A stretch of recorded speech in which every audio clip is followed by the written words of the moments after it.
ती लटाण दुपारी सगळ्या झेंडेवाडीच्या सुना आणि बायका अगदी कासोटा रेसून झालेली असत. सरपंच बाईंनी मेसेज टाकलेलो चापून चुपून साऱ्या नेसवा. आता चापून चुपून कसं सरपंच बाई काही विचारू गया.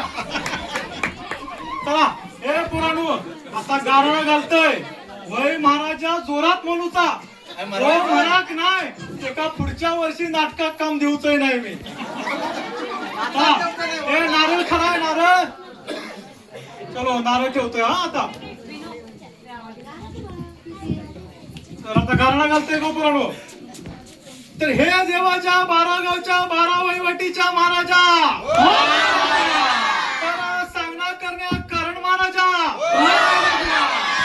सालाबाद प्रमाणे आमच्या बाळगोपाळांनी हो कार्यक्रम सादर करूचो ठरवला महाराजा. तो कार्यक्रम सुरळीतपणान पारपणान घेरे महाराजा. तर आमच्या कार्यक्रमात कोण बाहेरचा बुतूरचा बाहेर खोटा किसात सोडलेली असा तर त्याची वळाची चाल पिंपळा कर पिंपळाची चाल वळा कर त्याचे दात त्याच्या घशात घालणे महाराजा. पाटाचा पारगणित एक करे महाराजा. आमचो झेंडू फळाच्या फळात सामील करून घे रे महाराजा.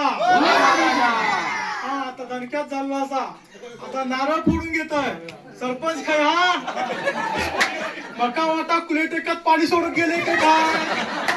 आणि सरपंचाचा काय खरा नाही बाबांनो. सारखे फोन येतात पाणी संपला माझी म्हस चुकली सरपंचा फोन. चला सरपंच फोन